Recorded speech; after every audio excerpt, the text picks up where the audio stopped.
The man accused of killing a woman found dead in an Edmonton hotel room bathtub will soon learn his fate.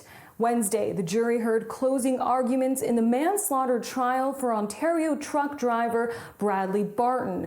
And a warning to our viewers, some of the details in this story are disturbing. In the Crown's closing statement, the prosecutor claimed Barton simply let Cindy Gladue, a 36-year-old Métis and Cree mother, die after a violent sexual assault back in 2011.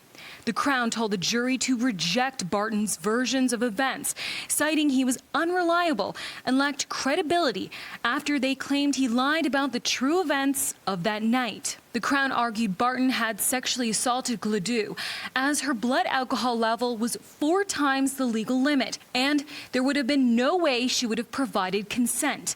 The prosecutor even brought up Barton's online search history containing violent sexual acts 9 days before Gladue's death. A gynecologist testified excessive force had caused the 11-centimeter tear to her vagina. The defense, meanwhile, argued Barton had no intention to hurt or harm Gladue.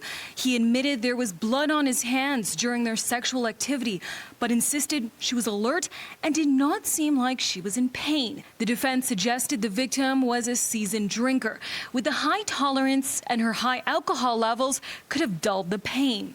The defense tried to provide context behind Barton's series of lies, saying that his client was in an emotional state of shock, confused, and feared that if he told the truth, he would lose his job and his family. This is Barton's second time being tried for Gladue's death. In 2015, he was found not guilty by a jury that repeatedly heard references to Gladue as a prostitute and a racially insensitive term. The non-guilty verdict sparked national outrage and calls to reform systemic racism within the justice system and change how Indigenous sexual assault victims are portrayed in a courtroom. The judge is expected to charge the jury Thursday.